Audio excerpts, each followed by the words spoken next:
Muy buen día a todos, realmente un placer de vuelta estar con ustedes, nuestros amigos cafeteros. ¿Puedo decir eso, Seba? Sí, claro. Sabateros, los sabateros. Los sábados a las 8 de la mañana. Sabatino. Los sabatinos. Bueno, realmente en un programa, Sebastián, Dani, darle las bienvenidas a ustedes. Y bueno, un programa especial por la importancia que reviste la visita, la gravitancia, si se dice de esa manera, del doctor Benjamín Fernández Bogado. Bienvenido, mi querido doctor. Bienvenido al piso. Gracias, Enrique. Y gracias a los amigos que están acá compartiendo este buen café, ¿eh? Buen café muy de buen la café, mañana del sábado. Marley. De la familia Bob Marley. Muy bueno. Un saludo. Jamaiquino, muy Jamaiquino. bueno. A Cristian Bosman. A Cristian Bosman, un saludo de paso. Saludos a Cristian. Saludos. Bueno, Tienen los mejores cafés de sombra. Café de sombra, exactamente. De muy buena calidad y muy destacado en el gusto de Starbucks en Londres. Qué espectacular. Y está número 1. Tú sabes que acá tenemos justamente Sebastián, vamos a tirarle un chivito, está haciendo café en Paraguay. Ah, qué bueno. Canín de Yu. En Canindeyú. Buen sitio. Tiene una buena combinación de humedad, Exacto. de altura. Sí. Y bueno, estás cerca de la competencia de ese gran mercado que es Brasil. Exacto. Pero Bueno. somos los únicos que podemos mostrar los cafeteros en Paraguay. Qué bueno, ¿eh? No hay otro. Cualquier cuestión de Eso asesoría, te Sí, vamos a hacer claramente. bastante Claramente. accesible. No, Vamos a- en gusto, en placer. Bueno, Benjamín Fernández Bogado, Dani y Sebastián, y toda la audiencia que ya sabe y no necesita presentaciones, comunicador, periodista, abogado, un intelectual de primera línea. Yo creo que uno de los mejores intelectuales y sobre todo la gravitancia que tiene en el peso intelectual de su comunicación permanente. Una persona que desde su propio medio de comunicación articuló su propio, que no es nada fácil, ¿verdad? Posicionarte en un mundo complicado como el tema de los medios en Paraguay. Y bueno, una persona que toda la gente está esperando su columna, está esperando siempre sus opiniones sobre diversos temas. Y bueno, hoy en día su tenemos- Twitter también. ¿Eh? Los Twitter que mete. Anda tuitero como loco, Benjamín. Sí. No, solo una vez a la mañana. No, genera Una poesía. una poesía. Estuve hablando de esto con el querido Juan Pablo, Sí. que es un capo que tú me entrevistó hace poco en otro medio, que es digno representante y heredero de mi querido Benjamín. Benjamín, estamos en el piso, estamos en Tomemos un Café. La gente quiere escucharte. Esto ya se fue promocionando días atrás. La gente está ávida. La gente nuestros amigos del sábado y del café preguntan, hicieron varios cuestionamientos en el sentido positivo de qué ibas a hablar. Y sobre todo muy contentos con tu visita. Acá todo el canal está feliz que vengas un poquitito. Y venís en una fecha especial. Venís en una semana de marzo que tiene una reminiscencia importante. Dani, ¿vos te acordás de En marzo? 1999. De la que fuiste protagonista. Yo. ¿Estuviste en la calle? Estuve en la calle, sí, estuve en la calle. Es cierto, Benjamín. Estuve en la calle. Aquello fue una primera gran prueba a la democracia paraguaya, porque habían matado, como nunca había acontecido, a un vicepresidente un 23 de marzo, y eso desató una manifestación como no teníamos memoria. Llenaron las plazas estos jóvenes y protagonizaron una épica extraordinaria. Un 26 de marzo mataron a 9 jóvenes en la plaza y un par de días después forzaron la renuncia de Raúl Cubas. Yo tenía 16 años en el Colegio Cristo Rey. A con usted, mi- soliviantado por los jesuitas. Exacto. Y ahí con un jesuita- con mi radio a pila era Y- toda la madrugada, era, ¿eh? Bueno, ahí había y Oliva, que es jesuita, Sí. que fue el que daba misas ahí en medio de la Falleció plaza. hace poco, ¿eh? Falleció hace poco. O Y sea desde el que- edificio del Zodiac, eso me acuerdo. De ahí Sí, empezaron sí, algunas ahí cuestiones. se disparó. Había de- ráfagas. se disparó desde ahí. Rafa un poco. Benjamín había sido muy recientemente, ese año 99, en el año 92, constituyente. Uno de las personas y de los cerebros brillantes que escribieron y modificaron esa Carta Magna y no la pudieron terminar. En una sola asamblea no se termina. Y obviamente la Carta Magna tiene vida propia y como decía este congresista que escribió Los sentimientos de la nación, Quintana Roo, el mexicano que hablaba de los sentimientos de la nación, obviamente tienen que ir modificándose y ajustándose a los nuevos tiempos. Estamos hablando con Benjamín y quiero recordarles eso. En ese momento, él siempre fue, en el 99 ocurre esto, y él fue un recurrente nuestro de referencia obligada. Benjamín, ¿qué pasa acá? ¿Qué pensás de esto? ¿Qué decimos en algunos casos ante esta situación? Y bueno, hubieron varios baches o varias lagunas que no fueron posibles hacerlo. Y en el 99 ocurrió eso. Estamos hablando subiendo la escalera. ¿Qué ocurrió? Y no estaba previsto, por ejemplo, la renuncia a un presidente y la muerte de un vicepresidente. La doble acefalía que habla Benjamín. ¿Qué sentiste en ese momento como una cuestión, la pucha, no hicimos esto, nos faltó tiempo, nos faltó luces? ¿Qué pasó? Bueno, toda una constituyente es siempre una práctica imperfecta de la razón humana puesta al servicio de la patria.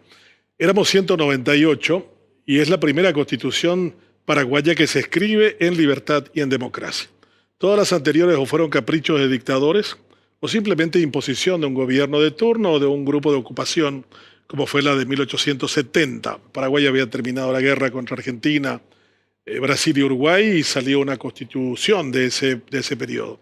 Yo creo que lo más importante de la constitución es el hecho de haber convocado a toda la sociedad en su conjunto para redactar algo que realmente nos representara en nuestros anhelos y en nuestras aspiraciones. Algunos afirman de que escribimos una constitución pensando demasiado en lo que había sido nuestra historia autoritaria y que le dimos demasiado poder al Congreso y le hemos sacado varios al presidente de la República.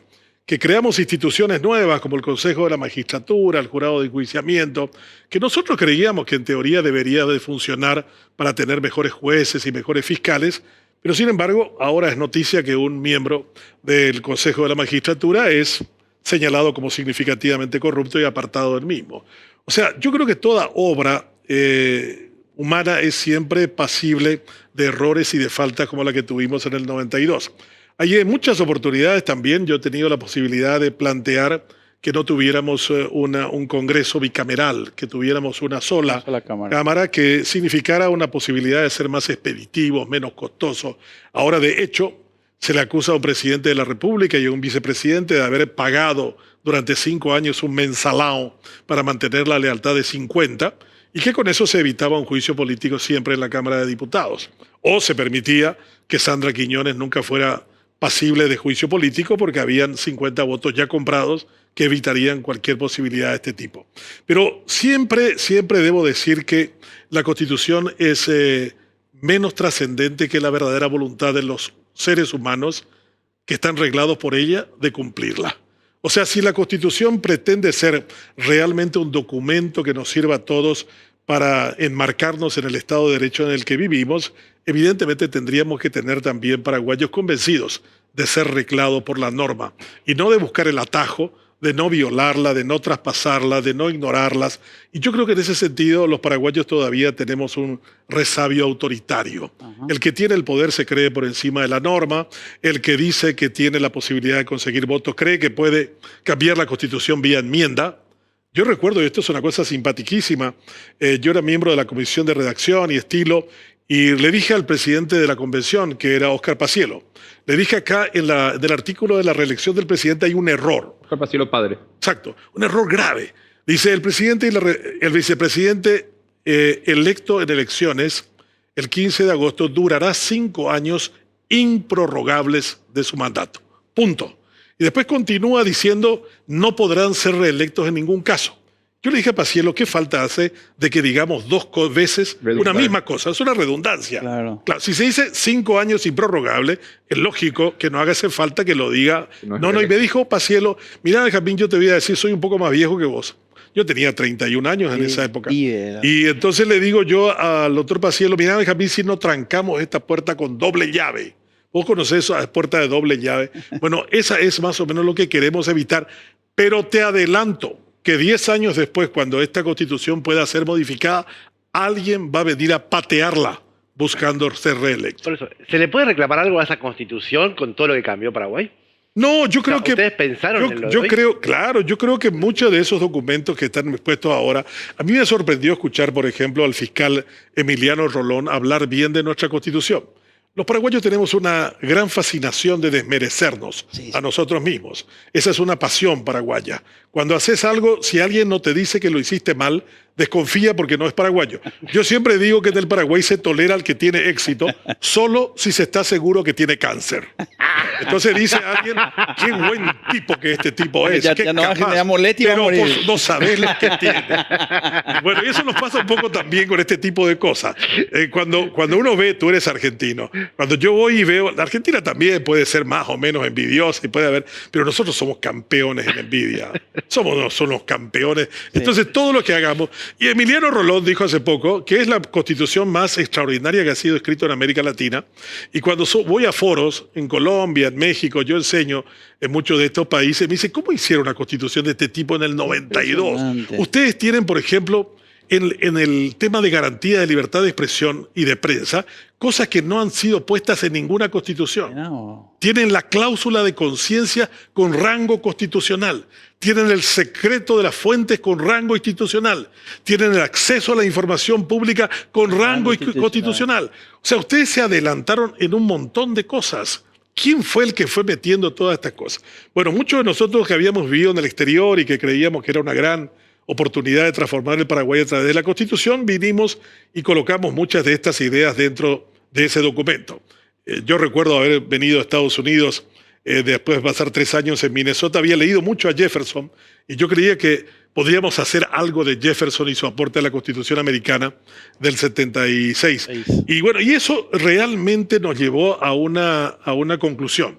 Yo creo que no hay constitución que sea mejor que el ser humano, que la aplique, que la viva, que la sienta. O que el sentido común, o que el mismísimo sentido común. También. Por ejemplo, en el tema de la reelección, no hace falta más que leer el texto en el primer renglón, sin leer el segundo, para darse cuenta que esta Constitución no permite la reelección. Así mismo. Y no permite la reelección significa no podés tocarla a no ser que tengas una mayoría y que convoques a una reforma y que puedas cambiar ese artículo. Eso sí se hizo con temor a lo que se estaba haciendo. Pero por supuesto, ya veníamos de un gobierno de 35 años de Stroessner y no queríamos que nadie tuviera la posibilidad de ser reelecto. Ahora es probable que alguno diga, bueno, pero ¿por qué no le damos una reelección en forma alternada? Claro, está bien. Así como tiene Chile, por ejemplo, que no es una reelección continua, sino que deja pasar un periodo y luego retorna. ¿No? Eso pasó con Lagos, eso pasó con Bachelet. Chile, por ejemplo. Benjamín, en esa cuestión, para no salirnos, porque es tan apasionante toda esta parte de la historia, y aquí nomás, 31 años Benjamín tenía un pibe. Benjamín, ¿tuviste interlocutores válidos en el sentido de gente que colaboró? ¿Había gente de mucho nivel académico en el caso de lo que fue la constituyente y que fue fácil conversar y ponerse de acuerdo? Acordate que en el 92 venía salía del estronismo el Paraguay, y con una confrontación fuerte entre los partidos políticos todavía exacerbada. Sí. Y se sentaron todos por primera vez en un gran foro en esta constituyente a sentarse diferentes partidos a opinar sobre la república, de diferentes extracciones ideológicas. Eso hoy es posible. Enfrentadas. Ahora hay una palabra que define mucho las relaciones políticas, que es la polarización. E incluso los estrategas políticos dicen la única manera de poder ganar algo es polarizando. O sea, si no haces que la confrontación sea virulenta, ofensiva, agraviante, insultante, no vas a ganar.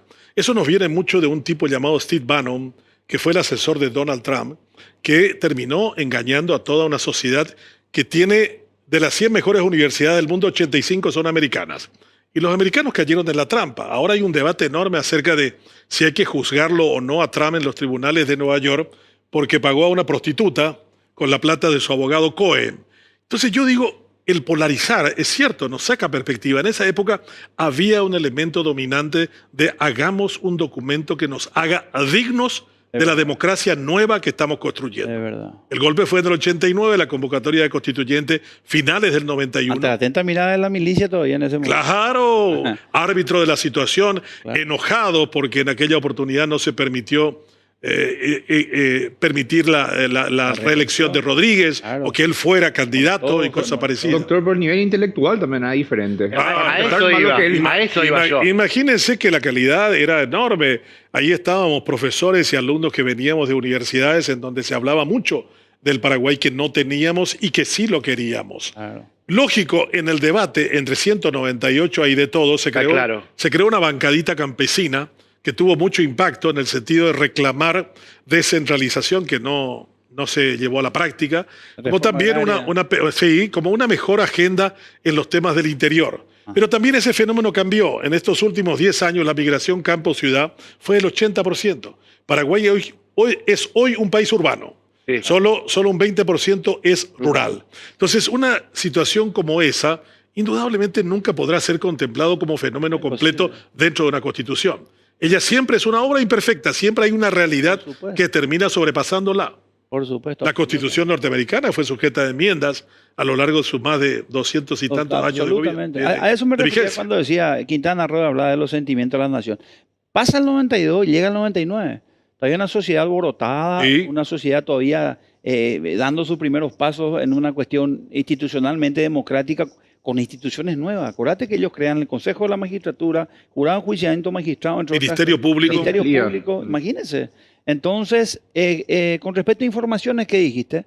No, es la constitución más garantista Claro, en ese de la aspecto libertad de garantista. expresión y de prensa. Entonces la gente no entendía. Dedica 6 artículos. Claro. ¿En qué constitución hay Nada, 6 ninguna. artículos dedicados al tema de la prensa y de la expresión? Al monopolio no hay mucho, ¿no? No, está en contra del monopolio. Absoluto. No, nosotros somos un país bastante abierto en ese sentido. Es cuestión de echar mano a la Constitución. Hay que excitar su uso también. Pero es ahí donde el sistema se acomoda a la necesidad. Claro, Y el claro. sistema funciona o no funciona, depende de qué lado estés. Claro. Y ahí es cuando en ese momento, imagínense, ocurre en los 99 con todas esas lagunas, justamente asesinado un vicepresidente, renuncia un presidente, y queda la República en zozobra. Queda la República, digamos, tratando de evaluarse a sí mismo si qué es lo que se hizo Pero bien, año se y hizo pico mal. antes, Lino Oviedo van a las internas, Ahora la interna del, lo sacan, Claro. Raúl y Argaña lo ponen ahí de vicepresidente. del 97, gana Lino Oviedo. Y yo recuerdo haber tenido una conversación con el general Oviedo en la embajada de Israel. Él estaba yendo a un viaje de visita oficial. Entonces el embajador me invitó para sentarme en la mesa con él. Y en un momento determinado dice Lino Oviedo, en realidad, Benjamín, yo no creo en la democracia. Este país hay que tratarlo a patadas. Y yo le dije, mira, general, yo te voy a decir una cosa. No, yo entré preso en el Departamento de Investigaciones, en las mazmorras del peor sitio de la dictadura. Me echó este gobierno y yo no voy a permitir de que vos me hables como que nosotros no nos merecemos la democracia. Vos estuviste al servicio de la dictadura hasta que en el año 89 despertaste porque te apareció una epifanía democrática. Pero para que me vengas a decir ahora, 5 años después, que vas a mantenernos a nosotros a patadas, estás equivocado. ¿Qué te dijo, Benjamín? ¿Qué te Y me dijo? salió con el argumento de que la convicción democrática todavía no está hecha.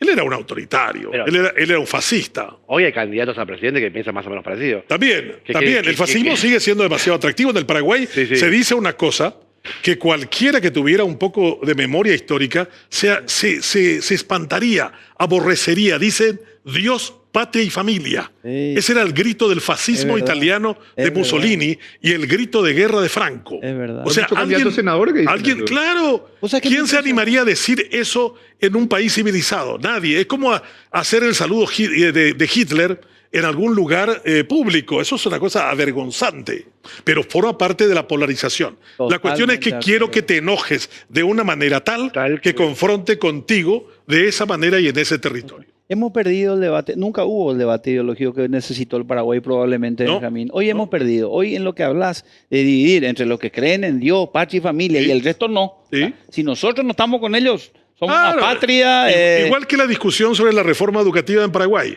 Aquí tenemos un problema gravísimo. Chicos de 6º grado no saben leer ni escribir. Entonces hay un problema grave que hay que resolver. Porque se supone que del 2º grado ya tendría que ser capaz de leer y de comenzar a escribir. No, el debate sobre la transformación educativa es sobre la cuestión de género. Si me vas a plantear o no de terminar siendo gay porque yo te enseño tal o cual cosa. Claro, no. Eso es polarización, eso es mentira, eso es engaño, eso es decirle a la gente, ¿saben una cosa? Los trato de reverendos estúpidos y giles que les estoy diciendo con esto de que van a seguir siendo idiotas por mucho tiempo. Imagínate lo que dice Benjamín. En 1921, Ramón Indalecio Cardoso, creo que guaireño, Sí, señor. un educador que inicia la reforma en el Paraguay. La reforma educativa la hicimos nosotros en el Paraguay. Después vinieron ya cuestiones, digamos, internacionales, pero vos sabés que él obligaba al peso al alumno para poder determinar un poquitito los niveles en cuanto a la asimilación de conocimiento. O sea, nosotros tenemos nuestra propia reforma, pero lo que dice Benjamín es fantástico. La polarización hoy quedó entre lo bueno y malo. Si no estamos en un bando, somos buenos. ¿Y sabes qué me impresionó, Benjamín? Te voy a decir, nunca lo digo y mucho menos aquí. Yo le tengo mucho respeto a una persona porque es generacional. Lo vi nacer, arrancó como independiente dentro del Partido Colorado, lo cual no es poca cosa, es de valiente. Pero me impresionó el discurso de Enrique Herrera la otra vez. No, lo encontré al sobrino en estos días en una galería. Le digo, estoy absolutamente decepcionado. No, sorprendido es una cuestión que vos como conductor podés decirlo. Yo tengo licencia para decir todavía cosas más graves. Cierto, es verdad. No, yo estoy decepcionado. Es alguien que tiene exactamente conciencia de lo que es correcto e incorrecto. Tiene conciencia. Tiene. Sí, absoluto. Él se puede calificar a algún necio que no lo tenga y por lo tanto hay que juzgarlo en función de su necedad. Pero este no. O interés. Este no. Claro. Entonces me dice el sobrino, es que está muy interesado en seguir siendo sostenido financieramente por Cartes. Y por eso lo dice. Porque él busca, y esta semana hemos tenido un agravio insultante. O sea, lo de Salín no está muy lejos de la Salín verdad. de Busarque, eso iba a decir. Salín no está muy lejos de la verdad. Claro, pero también Salín cae en el juego que el otro quiere plantear. Polarizamos. Claro. El otro se queda a un lado, yo me quedo en el otro lado y comenzamos a diatribas contra diatribas. Pero una persona como esta, que bien lo dice y lo apunta Enrique, que pintaba bien, su movimiento se llamaba Dignidad Republicana, era una especie de continuador de la tradición del padre que venía de los movimientos del Mopoco, de los críticos colorados a Stroessner, hoy termina siendo un fascista de lomo y daca, sabiendo exactamente la gravedad de todo lo que afirma. Y se ríe, y es probable que él crea, como sofista que pretende serlo, de que nos va a convencer en el futuro de que él estuvo equivocado porque las condiciones eran diferentes. Claro, llamativo, tremendo ese discurso de odio, un discurso de los 80, realmente no esperé. Y lo comento porque creo que es importante. Me parece que un programa como el tuyo y contigo acá, si no lo resaltaras, también serías cómplice con tu silencio. Claro y es bueno que lo digas. Claro. Vos sabés que decía, vamos a tener que ir a un café, pero te voy a decir algo que dijimos la semana pasada, Benjamín, y después quiero un poco tu opinión. Hannah Arendt decía, hace muchos años atrás, decía, estamos viviendo épocas oscuras, tiempos oscuros, porque los malos perdieron la vergüenza y los buenos perdimos la esperanza. Y quiero adentrarte con eso a lo que estamos viviendo hoy, a esta sociedad anómica, a una cuestión realmente oscura en la que está atravesando el Paraguay. Pero vamos a hacerlo después del café. Vamos a pedir más café. ¿Te parece? ¿Más café, café? Dani? ¿Sebi? Marley. Ok, Marley.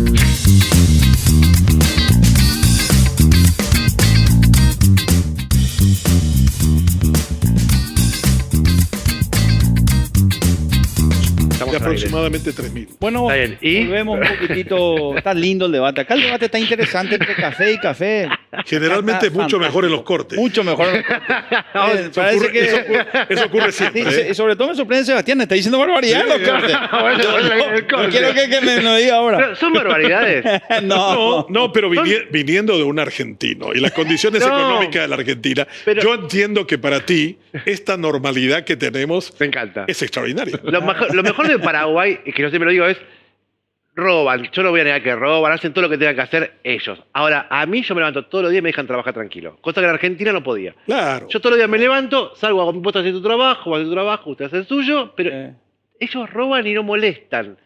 Ya con que no molesten es un montón. Que genera un montón de falencias. No te molestan a vos. indiscutibles. Sí, no. No te molestan a Te vos. permite- Tocaste a un ver. tema justito, Sebastián, que voy a decir. Le Sí. molestaron a Benjamín. No solamente le molestaron, le amenazaron. Yo estaba hablando con Daniel. ¿Cómo sentiste? Vamos a entrar al Paraguay de ahora, Benjamín. Bueno, pero yo no quiero desalentar tampoco lo que somos. Nuestro trabajo en democracia no ha sido tampoco exento de éxito. Hemos tenido por supuesto, participación una cantidad. ciudadana, hemos tenido la posibilidad de acabar con modelos autoritarios. Es Cada uno de nuestros autoritarios o proyectos autoritarios acabaron en una década. Es verdad. Algunas de una manera violenta, como el caso de Argaña, otros en forma de un exilio, el caso de Oviedo, o el caso de Cartes con un destino casi seguro en un Oye, das tribunal por americano. terminado este Total, tema. es una década que se acabó. Muy Todos bien. nuestros autoritarios duran 10 años. Ah. No, Cartes asume el control del país en el año 2013. Estamos en el 2023. Claro. sea, han pasado 10 años. El golpe Pues de estadística veo decir que es nomás luego el tiempo de nuestro... Claro, del desgaste de nuestros líderes políticos. ¿Y es casualidad Y o está digitado? No, 89, cambio, cambio estaba golpe a Stroessner. tan El 99, preciso. Ustedes saben la palabra que se usa cuando se trata de algunos productos que dejan de ser útiles: obsolescencia programada. Y yo diría que nuestros autoritarios tienen una obsolescencia programada de 10 años. Y después de 10 años tenés que cambiarlo. Por algo místico. No, porque realmente no puede resistir más que 2 periodos alguien que se encuentre en esas condiciones. Algunos personajes políticos han sobrevivido a lo largo del tiempo haciendo grandes periodos de cuarteles de invierno. Euclides de Acevedo es uno de ellos, que entró, salió, ahora es candidato a presidente. Yo lo que creo que detrás de todo esto es lo que existe también un cansancio y un hartazgo de la ciudadanía con respecto a ciertos personeros y sus modelos de vivencia. Este es un país que necesita arreglar muchas cosas. Necesita arreglar el robo dentro del Estado, que es, lo dice el Banco Mundial y el Banco Interamericano, de 1.600 millones de dólares año. Esos son más o menos del 14% del presupuesto. Hay una evasión impositiva fiscal de casi 2.500 millones de dólares. O sea, si nosotros tuviéramos esa plata, duplicaríamos la inversión en materia educativa y no estaríamos en el puesto 138 de 142 países. Qué locura. Eso significa finalmente que nos enfermamos más, que somos más pobres, que tenemos más problemas con la criminalidad. El 93% de la pobreza en Paraguay es básicamente relacionado al tema educativo. El pobre paraguayo no terminó el 2.º grado. Y pasa una cosa igual con los 15.000 presos que tenemos en nuestra penitenciaría. O sea, detrás de todo esto está de nuevo el factor para mí central, que es la cuestión de la educación, de lo que dejamos de hacer con la educación. Uno piensa que nunca le va a tocar eso. Sí. La corrupción mata. En algún momento te mata la corrupción, te toca. Te mata y te empobrece. Te toca en la justicia, te toca en la educación, en la salud, te empobrece. en la seguridad. Pero, claro. Va una de las mías, aviso. Sí, dale. Esa ignorancia en la que vivimos, pues me incluyo, ¿no te hace más feliz, estar más tranquilo? No. ¿No te hace saberte, de verdad creemos que el saber más nos va a hacer mejores personas, más felices? No, eso se parece a un amigo mío que cuando yo era niño iba al interior a pasar vacaciones de verano y era analfabeto. Entonces todo el mundo se oponía a que él aprendiera a leer y escribir porque sería infeliz.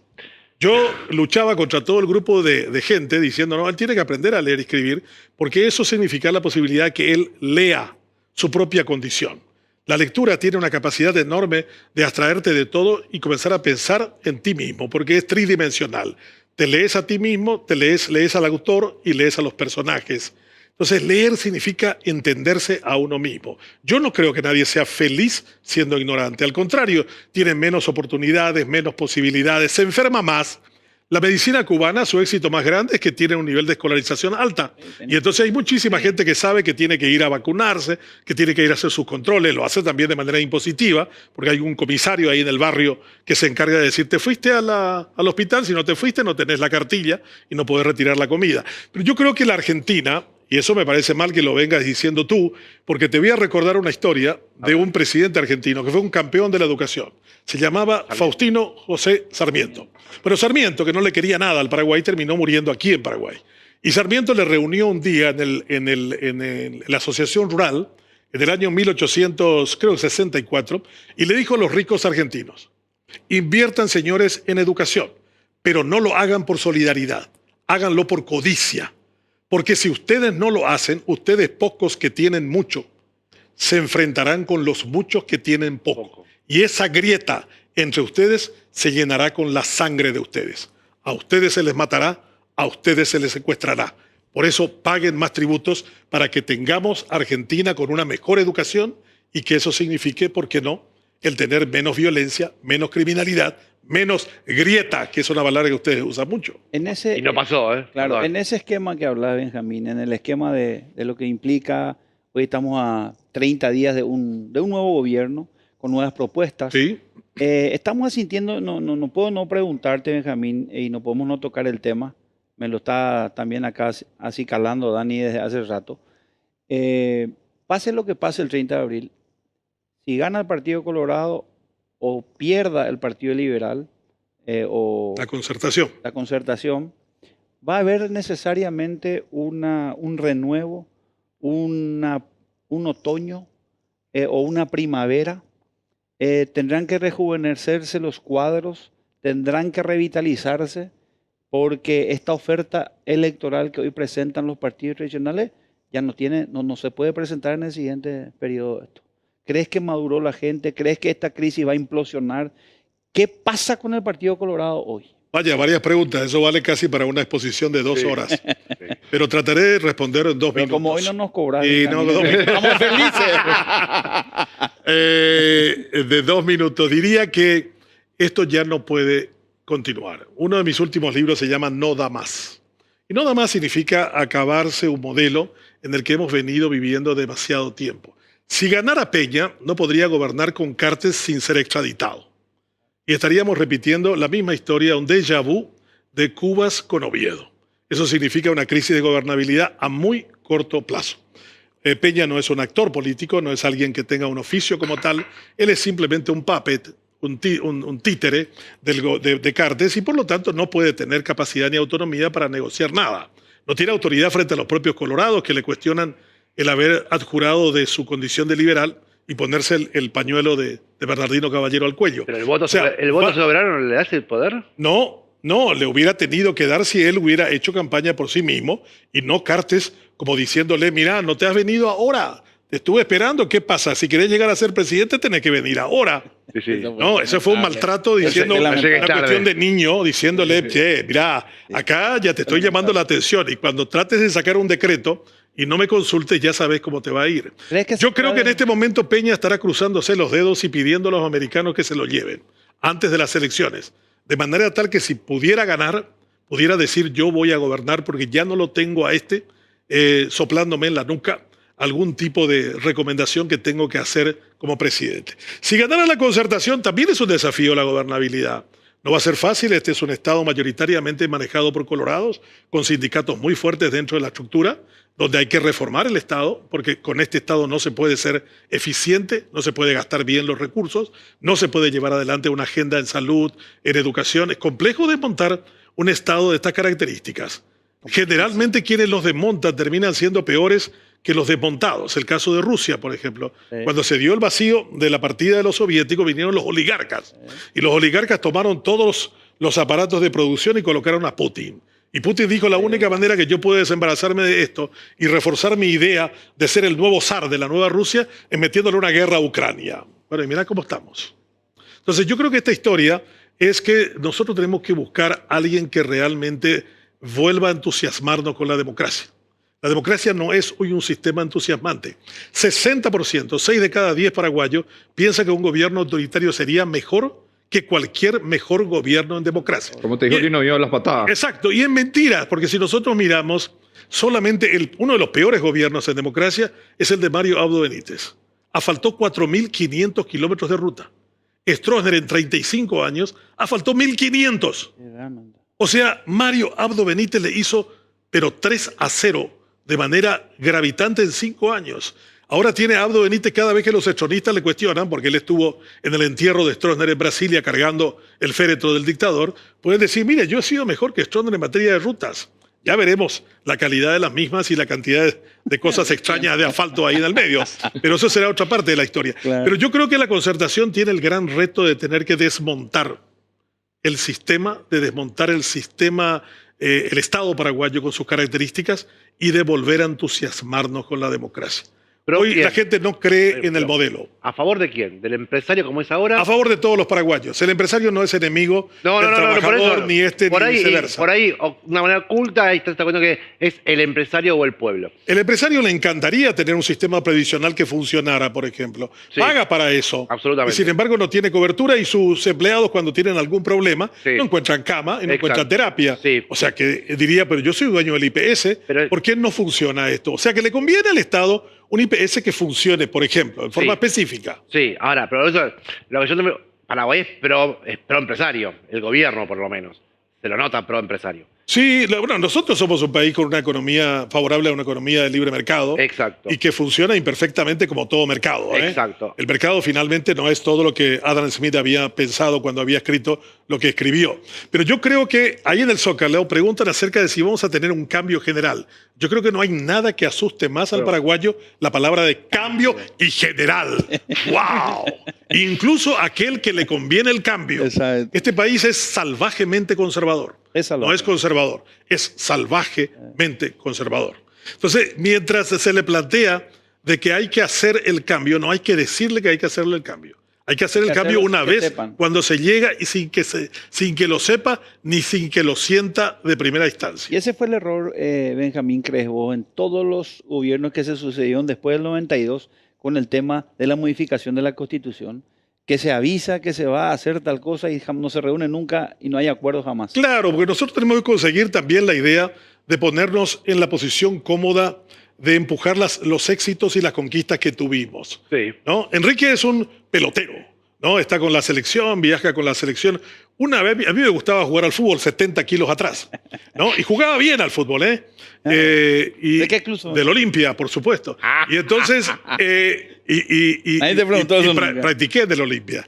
Y le dije una vez a un defensor de la selección paraguaya, quizás uno de los mejores, le dije, ¿en qué momento del juego es el peor momento para la selección paraguaya? Y me dijo, el peor momento 1-0 a favor nuestro en los primeros 30. Le dije, pero caramba, en los primeros 30, 1-0 significa 2 antes del primer tiempo, 3 al inicio. Jamás me dijo. Eso significa que nos van a empatar y nos van a ganar. Y yo le dije, ¿y cuál es el mejor momento? Y el mejor momento es 88 minutos del segundo tiempo, 0-0, córner a favor nuestro, ¿no? El tanque Torres entró 7 minutos antes. Contra Venezuela. Contra Venezuela. Sí. En el imaginario popular paraguayo, la épica del país es 88 de cabeza y en el Guarará. Es verdad. Entonces, nuestro éxito es el cabezazo, el Guarará y sobre el final. ¿Y la improvisación? Pero nunca nos sentimos cómodos de ganadores. Es bien, Siempre que ocurre algo que nos va bien, algo malo nos va a pasar mal. Hay que sostenerlo aparte. Claro. El problema es que hay que sostenerlo. Yo le suelo decir a un amigo mío que es el hombre más rico de este país, que no es Cartes, que tampoco es el hombre más rico del país. Y le dije a él, che, ¿cómo te va? Y mal, Benjamín. Yo le dije, no vaya a engañar más. No vaya a engañar más. Yo acabo de saber que ganaste $1 millón. Pero te voy a contar una cosa, Benjamín. En Paraguay nunca, nunca en tu vida digas que estás bien. Por 2 razones. 1, porque vas a generar envidia, y 2, porque te van a perseguir, y 3, porque vas a fracasar. Entonces en el Paraguay el rico es un simulador. Ese simula, miente, dice que le va mal, su oficina se cae todo, no cambia nunca su escritorio, ¿no? Entonces aparece como un miserable. Entonces el tema es que es la cuestión del éxito, nos pone muy mal. Y recuerdo una vez fui a Nueva York a visitar a un amigo que le andaba muy mal las cosas en el Paraguay e inauguró su casa en Queens, una casa de $1 millón.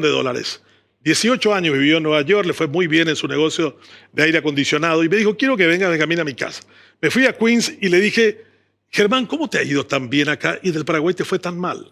Y me dijo él, ¿cómo no me va a ir bien en Estados Unidos si donde vos te vas dice exit? Exit, exit, exit. Yo le dije, pero exit no significa salida. A mí no me importa, a mí me dice éxito, éxito, éxito. Hasta en el baño dice exit. Hasta en el baño te dicen exit. Yo considero que debemos reivindicar un poco la idea del éxito, sentirnos cómodos con el éxito y empujar el éxito hacia mejores destinos. Pero, perdón, esta persona que vos mencionabas, ¿vos te pensás que la gente que lo rodea y la que no lo rodea no sabe quién es? ¿Hace falta que vaya diciendo, tengo esto, soy esto? No, en Paraguay todo el mundo sabe quién es quién. Bueno, tú eres judío y sabes perfectamente que esa es una característica de tu genética. Sí. La simulación es una característica central de todo. Absoluta. Y funciona, ¿eh? 5.000 años de historia. Claro. A mí me otorgó el Estado de Israel una condecoración en derechos humanos, el Benay Brith. Y fui a Jerusalén y me dijeron, bueno, doctor, quiero que te quedes acá 15 días con nosotros y te vamos a mostrar todo lo que quieras, hablando con todos los que quieras. Y fue una cosa interesante. Le dije, yo quiero conocer un kibushim, pero no cerca de Tel Aviv ni de Jerusalén. Quiero en el desierto del Negev. Y me fui al desierto del Negev a un kibushim y lo que más me maravilló, y eso tiene que ver con lo que apuntaba recientemente, me dice el argentino en el kibutz, me dice, ¿ustedes siguen usando el sistema de educación de Ramón Indalecio Cardoso? No. Yo le dije, no, ese es del año 1922 y se usó probablemente hasta el 54. Sí, sí. Yo le dije, ¿por qué me preguntas? Y porque acá nosotros usamos la escuela viva, la que combina las actividades manuales con el conocimiento teórico. En ese kibbutz, en el desierto del Negev, Sí. hay una teoría pedagógica, didáctica de un paraguayo que es aplicado en ese lugar por los judíos. Imagínate. Impresionante. Impresionante. Benjamín, en toda tu experiencia, en este trayecto de vida, hiciste dos grandes migraciones, que me señalaba Daniel al inicio. Te convertiste en el clásico comunicador de los medios tradicionales a un riguroso, virulento e inteligente tuitero. ¿Es verdad, Dani? Sí. ¿Lees sus Twitter? Todos los días. Según él, una sola vez al día, dice. Pero genera... ¿Qué viste? Genera pesadumbre. Pesadumbre. Tengo una amiga de origen... El viento norte caluroso. En realidad estaba en clave. Viste que nos explicaba cuánto, de qué manera. Pero entonces el sudor de un montón de gente. Obvio. Enorme. Claro, el viento no, Fantástico. este calor puede llegar a durar un mes, tranquilamente. meses. Claro. Así que esas condiciones. Tengo una amiga que es una paraguaya de origen judío, que fue una gran nadadora, Patricia Marchesca. Claro. Me dijo Patricia, mira, Benjamín, yo antes de subir al metro miro siempre lo que escribís a las 8:10. ¿No? Siempre escribía a las 8:10. Yo le dije, ese es el momento en que inicio mi programa de radio libre todas las mañanas y es el tiempo que me da, porque después tengo que atender a un montón de oyentes con quienes interactúo todos los días 3 horas y media. Pero yo creo que la tarea de la comunicación es la misma. John Dewey decía, comunidad más comunicación es igual a democracia. Yo creo que los medios deben construir comunidades. Y en este momento todos los medios estamos en una situación de cambios enormes. Estamos viendo el fin del papel en los periódicos. Hay una tarea mucho más digital. Ahora hay un programa de este tipo que probablemente no nos vean tanto hoy sábado, pero después cuando lo alces, lo van a ver miles de personas. Porque lo están viendo on demand, cuando ellos quisieran, a la hora que quisieran, en las condiciones que estuvieran. Entonces yo creo que estamos en un tiempo de cambios y hay que adaptarse. Yo siempre he creído que los cambios son siempre un reto, pero no un reto de frustración, sino de desafíos, de ver hasta dónde uno puede llegar y qué puede aportar. Nunca creo que los cambios son completamente revolucionarios en el sentido de dramático, sino que tiende a modificarse en pautas, pero continúan. Recuerdo una expresión de un dueño de periódicos que le dijeron en el 50, cuando la televisión americana comenzaba a surgir enormemente, le dijeron, ¿es cierto que la televisión matará a un diario? Y él respondió, trata tú de matar a una mosca con un televisor. Claro. pero es diferente, tenés razón, Benjamín, y me cuesta ver, porque hemos visto nosotros en esta generación a un Benjamín en un formato de noticiero que el que vos hablaste, y el Benjamín de hoy, que supo adaptarse a los cambios, es lo que la necesidad quiere. Hoy la gente no lee diario, lastimosamente. No leyó nunca luego. Sí, ¿verdad? hay una generación completa que ya no leyó. Yo en realidad, como dice un amigo mío, el problema tuyo, Benjamín, que te jubilaste de la televisión a los 39 años. Te jubilaste muy joven. No, ganaste una beca Nieman, te fuiste a Harvard durante un año. Yo le dije, lógico, cuando una universidad te dice, mira, te elegimos entre 30.000 y además de eso te vamos a dar $300.000 para hacer lo que te plazca durante un año.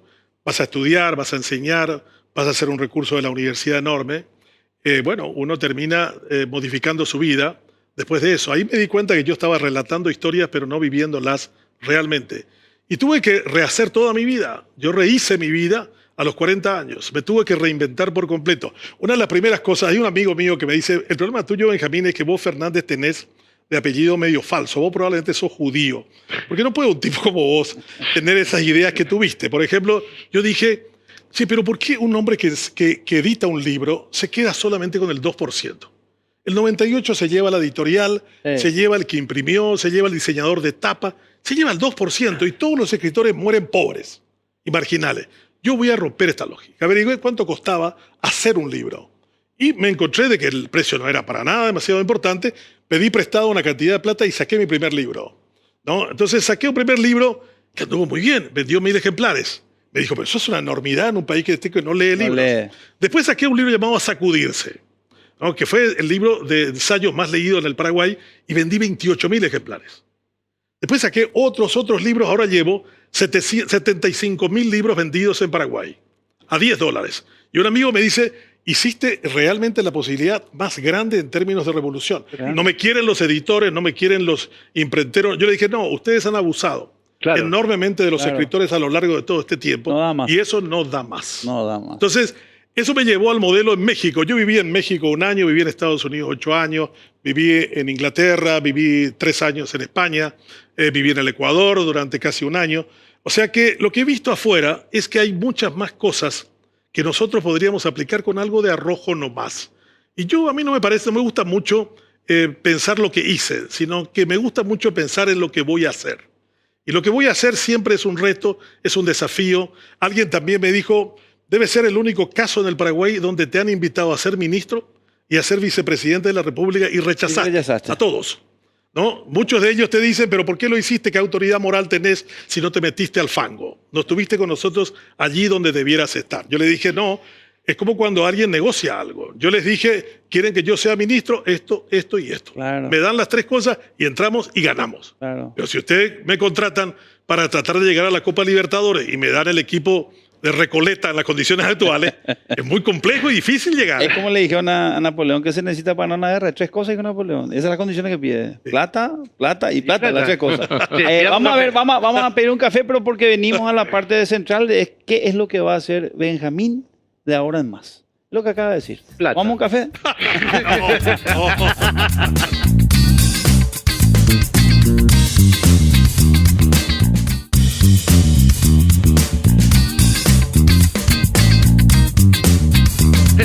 Bueno, estamos en nuestro último espacio con Benjamín. Este último café. Nuestro último café. Muy rico, ¿eh? Muy rico el café Marley. Los hijos de Bob Marley, Siggy Marley y compañía. Bueno, realmente tan apasionante escucharlo a Benjamín. Yo prácticamente no pregunté, oye, no sé si se dieron cuenta, le escuché. Yo tengo una duda, perdón. Sí. ¿Quién es el próximo líder ahora si cae, se termina el periodo de 10 años de Horacio Cartes? Espera. ¿A quién decís que... ¿Quién es el próximo actor central de la próxima ¿A década? quién está mirando? Bueno, yo creo que el primero de todos, Argaña, fue el líder del autoritarismo heredado de Stroessner. Él había sido diputado, había incluso propuesto el mariscalato a Stroessner, Sí. después fue ministro de corte de él, ¿no? Fue legislador durante varios periodos, y él era un hombre que era básicamente un stronista, y era la continuidad del movimiento de Stroessner. Oviedo es el último eslabón del modelo autoritario militarista. Sí. El uniformado que cree que nosotros no podemos ir más que solamente haciendo orden cerrado y mano a la visera. Y creo que la década de Cartes será recordada como la década del dinero. La década del dinero. Yo lo conocí a Cartes una sola vez, en un viaje bastante singular. El expresidente Carlos Mesa vino a Paraguay para dar una conferencia en Encarnación. Y a las 5 de la mañana me llama y me dice, me duele extraordinariamente el estómago, Benjamín. Yo le dije, yo estoy ahora mismo en Concepción, pero fulano de tal, Vicente Fernández, se encargará de ti. Se fue Vicente Fernández, que es un amigo dueño de la Paraguaya Inmobiliaria, se fue y lo sacó del Hotel Guaraní y lo llevó al Migone. Lo sacaron, lo operaron, inmediatamente le sacaron 8 piedras enormes. Yo le dije, estas son todas las que Evo Morales te tiró para echarte. Y te comiste todas, porque no puede haber tantas piedras en tu organismo. Y en ese momento me llama Juan Afara, que era gobernador de Itapúa, y me dice, Benjamín, está todo el mundo acá preparado y tenés que venir vos a sustituirlo a él, a dar la conferencia, ¿no? Entonces le digo, no, yo no puedo ir, yo estoy en Concepción. De Concepción a Encarnación yo no llego jamás. Y me dijo, no, se va a ir un avión a buscarte. Viene el avión y dentro del avión había un personaje que se llamaba Horacio Cartes. Yo lo conozco, le saludo, yo le dije, ¿y cuál es tu vida? ¿Por qué te metiste? ¿Cuántos años tenías vos? Bueno, estoy hablando una anécdota del año 2010. 2010. 20 años atrás. Antes de su gobierno, 2010 o 2011. ¿Qué hacía en el avión? Y me voy a sustituir a mi amigo Carlos Mesa. No, ¿qué hacía en el avión? No, el avión era de él. Pero él estaba manejando. No, había un piloto que era, no sé cómo se llamaba, Paredes creo que se llamaba. Claro. Y en el avión estaba el senador Velázquez y estaba Ojeda, que era su secretario. A todos los conozco en ese momento. Pato Ojeda. El avión tiene unos asientos que van uno sentado frente al otro, que es un Kim. Y yo le digo, sí, ¿para qué querés ser presidente de Paraguay? Y me dice, mira, Benjamín, yo soy un tipo exitoso en varios campos, pero no tengo reconocimiento social. Le llevé a Paraguay al Mundial de Sudáfrica, o sea que es después de 2010. Fui campeón con Libertad durante muchos años, pero no tengo reconocimiento social. Quiero que me amen. Yo le dije, te metiste muy mal. La política es el lugar donde menos gente ama a nadie, ¿no? Y además le dije, ¿cómo vas a manejarle a estos colorados? Le hago el gesto. Detrás estaba Velázquez. Y me dijo, Benjamín, putas. Y si algo yo sé manejar son putas. El avión iba volando con destino a Encarnación, ¿no? Llegamos a Encarnación, di la conferencia, fuimos a comer un pescado en la casa de alguno que no recuerdo quién. Me acuerdo que en el grupo de él estaba Schub en ese momento, ¿no? Y luego retorné a Asunción, ¿verdad? Esa fue la única y última vez que hablé con Horacio Cartes. Pero fue un viaje extraordinario a las fronteras de su alma. Yo creo que el paraguayo solamente dice la verdad en dos lugares, en los aeropuertos y en los aviones. Yo lo que me enteré de los paraguayos y del Paraguay, de personajes de Paraguay, en las escalas de avión y en los aeropuertos, no me enteré en ningún sitio. Vos tendrás la mitad de los secretos del Paraguay en los viajes que haces. Sí. Ahí te cuentan todo lo que no te van a contar. Te cuentan infidelidades, la plata que tienen, de dónde sacó el dinero, qué van a hacer. Porque yo creo que el paraguayo, como es una isla rodeada de tierra, cree que cuando viajas nadie escucha más lo que vas a decir. Es cierto. Entonces te va contando cosas que no deberían revelarte. Te pasó, Benjamín, sos un tipo inteligente, yo te admiro, y la inteligencia muchas veces teme a la inteligencia. Sobre todo en el mismo plano, entre primos interpares. Recuerdo una anécdota que siempre contaba nuestro común amigo Emilito Pérez Chávez. Sí. Decía, estaba De Gaulle dando una conferencia, probablemente en Europa, no sé, no recuerdo, en Inglaterra, y se le acerca a su secretario privado, se llama John Mulroe, y le dice, presidente, tenemos un problema. Y sigue De Gaulle, lo mira como diciéndole, deja de molestarme, y sigue hablando, está hablando al mundo. Mulroe no se movía ahí. En un segundo intento le dice, presidente, le dice, tenemos un problema. Y le vuelve a mirar con más rabia y sigue hablando. Hasta que la tercera no aguanta Mulroe porque había un problema grave. Estaba gestando el mayo francés. Y le dice, arde París, presidente, le dice. Entonces se da la vuelta y atiendan la pregunta a un tipo inteligente. No es que, ¿qué diríamos nosotros? ¿Qué pasó? Mi señora me llamó, que se quemó, mi hijo, ¿cómo está? ¿Quién lidera la revuelta? Pregunta De Gaulle. Jean-Paul Sartre, le dice. El filósofo. Y le dice Charles de Gaulle, y usted pretende, archienemigo de Gaulle, dice, y usted pretende que yo reprima una gloria de Francia. Se dio la vuelta y siguió hablando. Por supuesto, le costó al gobierno, y le costó todo. Pero imagínate la lucha dialéctica, el debate entre inteligentes. Es fantástico. Y la inteligencia no tema intención, que de hecho fue una de las banderas del mayo francés. Sí. Benjamín, ¿cómo te sentís vos hoy en tu nuevo periodo que inicia? Un periodo nuevo. Vos sos como las águilas, te estás reinventando ¿cómo decir? Cada año te reinventas. Es que las crisis nos ayudan a reinventarnos.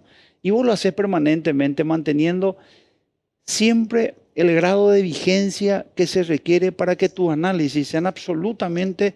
Te pueden gustar, no te pueden gustar, podés acertar, podés no. De hecho, no soy un pronosticador, pero lo haces con pasión y lo haces observando. Como decía Alexander de Tocqueville, la observación, realidad y física de los hechos. ¿Cómo te sentís, Benjamín, en este periodo que se inicia, en esta década que pasó y que se inicia? Bueno, yo creo que la década esta está a punto de pasar, todavía no pasó. Yo creo que están dadas todas las condiciones para eso. Para mí, uno de los grandes desafíos es que estamos volviendo al modelo de Estado-Nación y el fin de la globalización. O sea, los conceptos aquellos de grandes estructuras de mercado conjuntamente con los países, volvemos a una idea de cada uno para sí mismo y arreglándonos como podamos. Estados Unidos empieza una desinversión junto con Occidente del 40% de China. Xi Jinping estuvo ayer con el presidente Putin en Moscú y firmó un acuerdo. Y el último de ellos me da risa. Dice, para que Rusia llene la desinversión de Occidente que está saliendo de China. No tiene capacidad Rusia, menos en estas condiciones, para llenar ese vacío.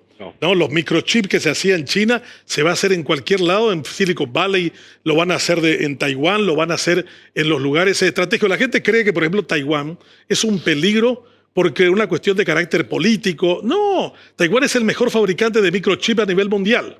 Es clave para toda la industria automotriz. Ahora China nos demostró de que cuando tiene un problema como el COVID, no participa bajo las reglas globales advirtiéndonos de que tienen un problema en octubre. Nos dicen el 31 de diciembre, cuando más de la mitad del mundo ya estaba contaminado con el virus. Entonces yo creo que este es un ejemplo de que la globalización implica responsabilidades globales. Y los grandes no estuvieron a la altura de esas responsabilidades. Y volveremos a una especie de Estado-nación en donde tendremos que ver de qué forma y de qué manera ese Estado-nación funciona dentro de las estructuras nuevas que se van formando. Uruguay entiende bien eso. La calle Pou dice, no, acabemos con el Mercosur, yo quiero negociar directamente con China. Esa es una posibilidad que yo veo por una cuestión muy clara, porque está viendo de que ese proceso anterior que era casi fatalista, porque si no te metías en los bloques estabas afuera, ahora no. Ahora tú puedes estar fuera de los bloques y puedes estar construyendo un camino de prosperidad. ¿Se te pasó por la cabeza, y a mucha gente, porque sos un influenciador, sos un influencer, como se diría hoy en muchas cuestiones, ¿se te pasó muchas veces al Benjamín en su casa con tu bella y distinguida esposa, quien le enviamos un saludo acá, tomemos un café, ser presidente de la República, Benjamín? Espérame, Benjamín. No sé. Yo siempre tengo algunos dicen, Benjamín, vos creaste tu propio pretexto para no ser presidente. La Constitución de Paraguay prohíbe a los dueños de medios. Yo soy dueño. Sí, pues puedes renunciar, Benjamín. No venga con ese cuento. Pues mañana podemos vender eso, Benjamín. Eso comienzan a decir todo. Le dije, no. Tengo un presidente que era dueño de medios y que compró 20 medios siendo presidente de la República. Está equivocado. Por favor. Y por eso le ha ido mal. Claro. Y por eso es significativamente corrupto. Claro. Y por eso ha sido sancionado por el Departamento del Tesoro. Y por eso será extraditado. Entonces, ¿vos sos amigo mío o amigo de la bolsa? Claro que no, claro que sí. Me estás queriendo meter en un negocio del cual termine siendo víctima. Lo que pasa es que la gente no se da... la gente pasa por alto estas cosas. No. Yo creo que lo que tenemos que recuperar alguna vez es el sentido de la ética. Hacer aquello que realmente corresponde hacer y fundamentalmente cumplir las normas que van en tu contra. Quizás porque donde se mide el verdadero carácter de alguien es, hay una norma que te perjudica, pero tenés que cumplirla. No tenemos que ir. Señor. Igual, por ahí, como es inteligente, te dice que no lo va a hacer. Claro. Mil gracias. Con gran gusto. Enorme. Se repita. Éxitos en todo. Realmente que se repita. Un gran placer estar con ustedes este sábado. Gracias, Enrique. Benjamín, han quedado muchos temas, pero... Que se repita. No, se va a repetir. Dios quiera. El café estuvo bueno. Un noda más, muy buen café. El 1 de mayo lo tenemos acá. ¿Eh? El 1 de mayo. El 1 de mayo tenemos que examinar. Es el día lunes, es. Hecho. Día del trabajador. Y vamos a modificar acá nuestras cuestiones. The day after. The day after. Desde ya. Día después. The day after. Gran sábado para todos. Un placer, ¿eh? Nos vamos. Suerte, abrazos, saludos.